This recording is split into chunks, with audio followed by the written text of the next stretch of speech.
స్వచ్ఛత అంటే నందిని. నందిని పాలు మరియు పెరుగు.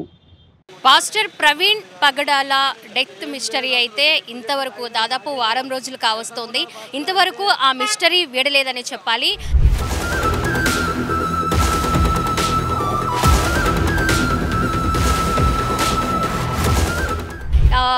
24వ తేదీ హైదరాబాద్లో ఏ టైంకి ప్రవీణ్ పగడాల స్టార్ట్ అయ్యారు, విజయవాడ ఏ టైంకి చేరుకున్నారు అనే దాని మీద కూడా ప్రతి ఒక్క సీసీ కెమెరాని హైదరాబాద్ టు విజయవాడ వరకు పోలీసులు దాదాపు 200 కెమెరాలని పరిశీలించిన తర్వాత ఒక నిర్ధారణకైతే వచ్చారు. విజయవాడ రామవరపాడు రింగ్ దగ్గర ఆయన 5 గంటల 20 నిమిషాలకి అక్కడికి చేరుకున్నారు. అక్కడి నుంచి దాదాపు 4 గంటల నుంచి 5 గంటల వరకు అక్కడే ఆయన ఉండిపోయారు.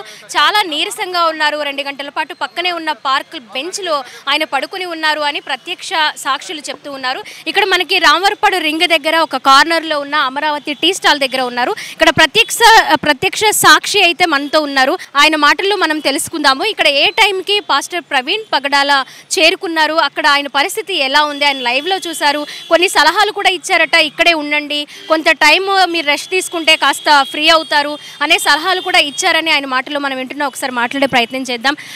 ఏమండి చెప్పండి, అసలు ఏ టైంకి మీరు పాస్టర్ గారిని చూశారు, ఆయన పరిస్థితి ఎలా ఉంది? మీరు కొన్ని సలహాలు ఇచ్చారని కూడా వినిపిస్తుంది, ఆయన కొంతసేపు ఇక్కడ రెస్ట్ తీసుకోమని. ఏం జరిగింది అసలు, మీరేం ఆయనలో గమనించారు? హెల్మెట్ పెట్టుకుని ఉన్నారండి, మాస్క్ అయితే తీయలేదు. ఎస్ఐ గారు అక్కడ నుంచి సుబ్బారావు ఎస్ఐ గారు ఇక్కడ నుంచి తీసుకొచ్చి ఉన్నారు నా దగ్గరికి. కొంచెం టీ ఇవ్వమని చెప్పున్నారు. నేను ఒక్కనే ఉన్నాను షాపులో. అయితే టీ ఇవ్వంటే ఇచ్చాను. టైం ఎంత అయిందండి? 1:38 లోపు ఉంటుంది టైము, రాత్రి. అయితే ఫస్ట్ నీళ్ళు ఇస్తే మాస్క్ తీసి ఫేస్ కడుక్కున్నారు. తర్వాత టీ ఇచ్చాను. ఇక్కడే నిలబడి ఉన్నారు, ఇటు తిరిగి నిలబడి ఉన్నారు. ఈ పొజిషన్లో ఉన్నారు. ఎస్ఐ గారు ఇక్కడ ఉన్నారు. నేను టీ ఇచ్చినాను, తాగి ఇక్కడ పెట్టున్నారు గ్లాసు. పెడితే సరే అని చెప్పేసి ఎస్ఐ గారు ఇలా తీసుకెళ్లారు. ఆ సీసీ క్యామ్లో మొత్తం రికార్డ్ అవుతుంది. మొత్తం తీసుకెళ్ళినప్పుడు అక్కడ తీసుకెళ్ళాక నన్ను పిలిచారు మళ్ళీ ఎస్ఐ గారు. బాబు ఇట్రా అంటే ఏం సార్ అన్నాను. బుల్లెట్ బండికి డోమ్ పగిలింది. ఇక్కడ బుల్లెట్ బండికి రౌండ్ డోమ్ ఉంటుంది, డోమ్ పగిలింది. ఆ డోమ్కి పగిలింటే పెట్టాను సార్.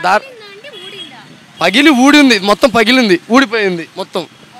అయితే దారం తీసుకురమ్మంటే నేను పొట్లాలు కట్టే దారం ఉంది తెల్లది, అది కట్టినాను. కట్టింది కూడా ఉంటుంది, బుల్లెట్ బండికి ఉంటుంది, మొత్తం సీసీ కెమెరా రికార్డ్ అయి ఉంటుంది.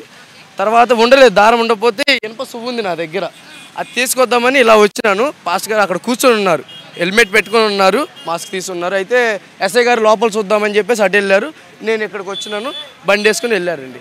సీసీ కెమెరాల్లో బయటకు వచ్చిన ప్రతి విజువల్లో కూడా ఆయన హెల్మెట్ తీయలేదు, ఫేస్ కి తీయలేదు. ఇక్కడికి వచ్చినప్పుడు హెల్మెట్ తీసారా? హెల్మెట్ తీయలేదు, మాస్క్ మాత్రం తీసి ఫేస్ కడుక్కొని టీ తాగారు. హెల్మెట్ ఏం తీయలేదు. మీరు అప్పటికి గుర్తుపట్టారండి ఆయన ఒక పాస్టర్ అని? మీరు ఏమన్నా గుర్తు పట్టగలిగారా? లేవండి, మీసాలు ఏం లేవు, మీసాలు గడ్డాలు ఏం లేవండి. ఆయన ఏ టైంకి ఇక్కడ నుంచి వెళ్ళిపోయారండి మీరు చూసినప్పుడు? ఆయన పరిస్థితి ఎలా ఉంది? మా దగ్గరకు వచ్చినాక ఇక్కడ 35 మినిట్స్ ఉన్నారండి, 35 మినిట్స్ ఉన్నారు. అక్కడ కూర్చున్నారు. ఆయన బిగించినాక ఎస్ఐ గారు మాట్లాడారు, రెస్ట్ తీసుకోమని చెప్పారు. మాట్లాడే ప్రయత్నం చేశారు ఆయన? రాజమండ్రి వెళ్ళాలని చెప్పారు. చెప్పాము ఈ పొజిషన్లో వెళ్ళకూడదండి, ఎక్కడికి వెళ్తాను ఎస్ఐ గారు అడిగి ఉన్నారు. అదే విధంగా చెప్పారు. అది రెస్ట్ తీసుకోండి, నీరసంగా ఉన్నారు కదా అని చెప్పేసి చెప్పారు. లేదు వెళ్ళాలని చెప్పి స్టార్ట్ చేసుకుని వెళ్ళిపోయారండి. అది జరిగింది 7:30-8 గంటల ప్రాంతంలో. మా దగ్గరికి వచ్చినప్పుడు మాత్రం ఒక 30-35 మినిట్స్ ఉన్నారు. మిగతా టైంలో అక్కడ నుంచి తీసుకొచ్చారని చెప్పి ఎస్ఐ గారు అన్నారు. ఎస్ఐ గారే తీసుకొచ్చారు నా దగ్గరికి, ఇక్కడ నుంచి బండి పెట్టి ఇక్కడ తీసుకొచ్చారు. ఎస్ఐ గారే మాట్లాడారు. ప్రవీణ్ పగడాల గారి అభిమాని ఉన్నారు, అలాగే క్రైస్తవ సోదరులు ఆయన కొన్ని అనుమానాలు వ్యక్తం చేస్తూ ఉన్నారు. నిజాన్ని బయటకు వస్తున్నా కూడా ఎందుకు వెల్లడించలేకపోతున్నారు అని కూడా ఆయన విచారణ వ్యక్తం చేస్తున్నారు. ఒకసారి ఆయన ఏమనుకుంటున్నారో అడుగుదాం.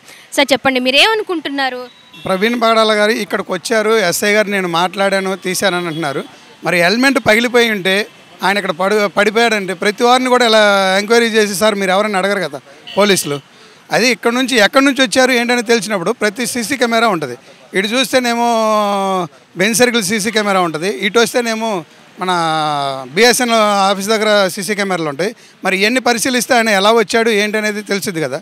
ఇక్కడ 7 గంటలప్పుడు చూస్తేనేమో ఈ రామవరపాడు సర్కిల్లో ఖాళీ ఉండదు టీ క్యాంటీన్. ఈ క్యాంటీన్ అతను చెప్పేదాన్ని బట్టి చూస్తుంటేనేమో 7 గంటలప్పుడు నేను ఖాళీగా ఉన్నానండి, ఒక్కనే ఉన్నాను అని చెప్పుకొస్తున్నారు. అది ఎంతవరకు నిజం అని? అంటే ఇక్కడ టీ స్టాల్ వాళ్ళు కూడా అబద్ధం చెప్తున్నారని మీ ఉద్దేశమా? మరి అది ఎలా నిర్ధారించగలం మనం? ఎంతవరకని ఇప్పుడు దాన్ని అలా కావాలని క్రియేట్ చేసుకొని మాట్లాడిచ్చారా, లేకపోతే యూట్యూబ్లో కూడా రన్ అవుతుంది ఆయన ఏదో కొంతమంది తాగున్నారని. ఇవన్నీ సాధారణ మనిషి కూడా తాగడం. ఎవరు కూడా చర్చికి వెళ్ళే వాళ్ళు క్రైస్తవులు ఎవరైనా సరే నార్మల్ వ్యక్తి కూడా వెళ్ళి మందు బాటిల్ తీసుకొని తాగడం పడిపోయే స్థితి చేయరు. ఎందుకంటే అవమానానికి సిగ్గుకి కొంచెం భయపడతారు. అలాంటిది ఒక పాస్టరు 2 రాష్ట్రాల్లో బాగా సువార్థికులు దైవజనులు, అది కాక అతను అలాంటి వ్యక్తి వెళ్ళి ఇలా ప్రచారం చేయడం అనేది కరెక్ట్ కాదనేది మా యొక్క ఇలాంటివి చేస్తే రాష్ట్రాల్లో ఉన్న చాలామంది క్రైస్తవులకు కానీ ఇంకొకరికి కానీ, క్రైస్తవులనే కాదు చాలామంది కొంతమంది జీవితాలు మార్చుకోవడానికి కూడా క్రైస్తవులుగా వచ్చి మార్పు చెందిన వాళ్ళు చాలామంది ఉన్నారు. అటువంటి మా మనోభావాలు దెబ్బతింటాయని చెప్పేది మా యొక్క అభిప్రాయం. ఫైనల్గా మీరు ఏం కోరుకుంటున్నారండి? ఫైనల్గా అయితే దీని వెనకమాల ఉన్న కోణం ఏంటనేది పోలీసులు తొందరగా ఛేదించి దాని పోస్ట్ మాస్టర్ రిపోర్ట్ బయటపెట్టి వాళ్ళకి శిక్ష పడితే బాగుంటుంది అనేది మా ఇది.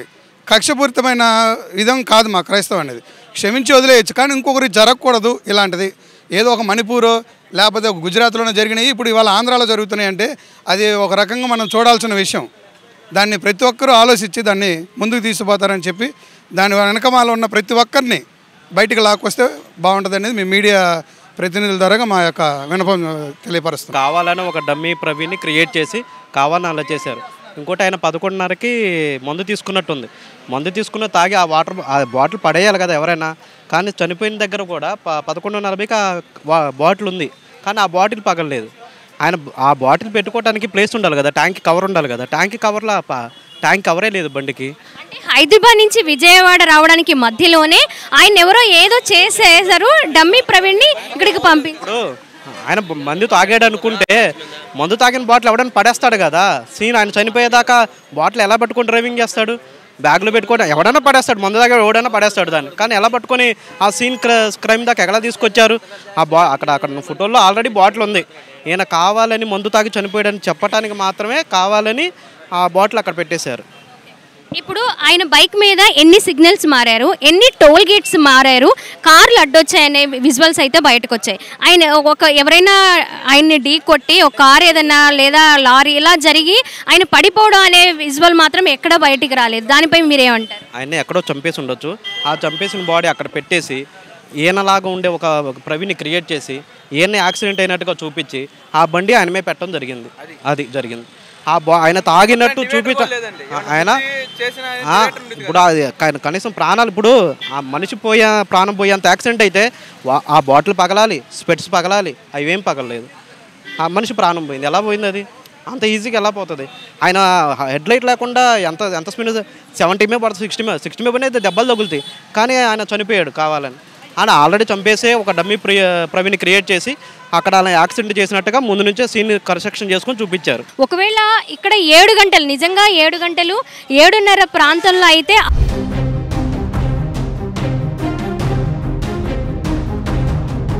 రామవరపడు ప్రాంతంలో చాలా ట్రాఫిక్ అనేది ఉంటుంది రెగ్యులర్గా.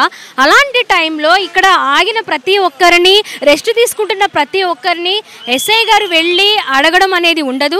అలాగే టీ స్టాల్ దగ్గరికి తీసుకురావడం, ప్రత్యేకమైన శ్రద్ధ చూపించడం అనేది ఉండదు. సో అలాంటప్పుడు ఆయన ఎందుకు ఇక్కడికి తీసుకొచ్చారు? ఒకవేళ డమ్మీ ప్రవీణ్ అంటే హైదరాబాద్ నుంచి విజయవాడ వస్తున్న మధ్యలోనే ఆయన ఎవరైనా ఏమైనా చేశారా? అక్కడ చేసి ఈ డమ్మీ ప్రవీణ్ ఇక్కడికి తీసుకొచ్చి ఒక సీన్ క్రియేట్ చేయాలి, ఆయన ఎక్కడెక్కడ ఆగి ఉన్నారు, ఆయన సిచ్యువేషన్ ఎలా ఉంది అని తెలియడం కోసమే ఆయన్ని ఒక కొత్త ప్రవీణ్ని సృష్టించారా అనే అనుమానాలు కూడా వ్యక్తమవుతున్నాయి. రామవరపాడు రింగ్ దగ్గర ఇక్కడ నేను ఎక్కడైతే నిలబడి ఉన్నానో అక్కడే పాస్టర్ ప్రవీణ్ పగడాల గారు కూర్చొని ఉన్నారు. ఇక్కడే కూర్చొని ఆయన రెస్ట్ తీసుకుంటూ ఉండగా ఇక్కడే పక్కనే ఉన్న ఒకసారి మనం చూడొచ్చు పోలీస్ కంట్రోల్ రూమ్. ఆయన దాదాపు 2 గంటల పాటు ఇక్కడే కూర్చొని ఉన్నారు. సో ఈ నేపథ్యంలో ఆయన ఎందుకు ఇంతసేపు కూర్చొని ఉన్నారు అనే దాని మీద కూడా ఆయన విధుల్లో ఉన్న ఎస్ఐ సుబ్బారావు గారు వచ్చి ఎందుకు ఇంత టైం కూర్చున్నారు, ఏం జరిగింది, ఎక్కడి నుంచి వస్తున్నారు అనే వివరాలు ఆయన అడిగి తెలుసుకుంటూ ఉన్నారు. ఈ నేపథ్యంలోనే ఆయన హైదరాబాద్ నుంచి విజయవాడ చేరుకున్నాను, ఇక్కడి నుంచి రాజమండ్రి వెళ్ళాలి అని చెప్పారు. పోలీస్ అక్కడ విధుల్లో ఉన్న పోలీస్ ఏమనుకున్నారు అంటే ఆయన చాలా ఎండల్లో నుంచి వచ్చారు, మధ్యాహ్నం టైంలో బయలుదేరారు కాబట్టి కాస్త నీరసంగా ఉన్నారు, టీ ఆర్ కాఫీ తీసుకుంటే కాస్త రిలాక్స్ అవుతారనే ఉద్దేశంతో ఆయన్ని పక్కనే ఉన్న టీ స్టాల్ దగ్గరికి తీసుకువెళ్ళారట. టీ స్టాల్లో వర్క్ చేస్తూ ఉన్నటువంటి ఒక వ్యక్తితో మనం మాట్లాడడం జరిగింది. సో ఇక్కడ ఆయన బండి పెట్టుకొని ఇక్కడే ఆయన కూర్చొని ఉన్నారు. ఆ బండికి అప్పటికే ఆయన హైదరాబాద్ నుంచి విజయవాడ చేరుకుంటున్న మార్గం మధ్యలోనే ఆ లైట్ అనేది పగిలిపోయి ఊడిపోయిందట. అది దారంతో కట్టడానికి ప్రయత్నం చేశానని కూడా వాళ్ళు చెప్తూ ఉన్నారు. అయినా కూడా అది నిలబడలేదు. కొంచెం ఒక వైర్తో కట్టడానికి ప్రయత్నాలు జరిగాయి, అయినా కూడా అవి ఫలించలేదని చెప్పారు. సో అక్కడ టీ తాగి అక్కడ కప్ పెట్టేసి వెంటనే నేను రాజమండ్రి వెళ్ళాలి అని కూడా ఆయన వెళ్ళిపోయారని తెలిసింది. మరి దాదాపు 1 కాదు 2 కాదు 200 సీసీ కెమెరాల్లో ఆయన ఇక్కడ ఆగి ఎందుకు ఇంత టైం వెయిట్ చేశారు, ఆయన ఎందుకంత నీరసంగా ఉన్నారు, ఆయనకి ఏమయ్యింది అనే దాని మీద కూడా పోలీసులు విచారణ కొనసాగిస్తూ ఉన్నారు. ఈ నేపథ్యంలోనే ఆయన చనిపోయి వారం కావస్తోంది, అయినా కూడా పోస్ట్ మార్టం రిపోర్ట్ ఎందుకు బయటికి రాలేదు, అండ్ అలాగే ఆ చనిపోయిన ప్రాంతం వద్దకి డాగ్ స్క్వాడ్ని ఎందుకు తీసుకువెళ్ళలేదు, డాగ్ స్క్వాడ్ని తీసుకెళ్తే అసలు ఏం జరిగింది అనేది వెంటనే బయటకు వస్తుంది కదా అని కూడా క్రైస్తవ సోదరులందరూ కూడా రకరకాల రూపేణ నిరసనలు వ్యక్తం చేస్తూ ఆ మిస్టరీ ఛేదించాలి, పోలీసులు ఏం జరిగిందో బయట పెట్టాలి, నిజంగానే ప్రమాదవశాత్తు చనిపోయారా లేకపోతే ఆయన మీద కక్షతో కావాలని ఎవరైనా దాడి చేశారా, వెనక ఉన్నది ఎవరు అనేది బయట పెట్టాలని కూడా నిరసనలు కొనసాగిస్తూ ఉన్నారు. అంతేకాకుండా ఆయన ఒక మాట అయితే చెప్పారు, వీడియోస్లో చాలా చూపిస్తూ ఉన్నారు, మనిషిని మనిషిలానే చూడండి, మతాన్ని మనిషికి ఆపాదించొద్దు అని కూడా ఆయన కొన్ని మాటలు వినిపించాయి. సో ఈ నేపథ్యంలోనే ఆయన ఆ మాటలు మాట్లాడడం వల్లే ఆయన మీద కక్ష కట్టి దాడి చేశారని క్రైస్తవ లోకమంతా, క్రైస్తవ సోదరులు అంతా కూడా నినాదాలు వ్యక్తం చేస్తూ ఉన్నారు. ఒకవేళ ప్రవీణ్ పగడాల కాకుండా వేరే వ్యక్తిని డమ్మీ అతన్ని తీసుకొచ్చి ఇక్కడ కూర్చోపెట్టారు, అలాగే టీ తాగించారు అని కూడా కొంతమంది ప్రవీణ్ పగడాల అభిమానులు వాళ్ళ అనుమానాలను వ్యక్తం చేస్తున్నారు. కెమెరా పర్సన్ కృష్ణతో స్వాతి, సుమన్ టీవీ, విజయవాడ నుంచి.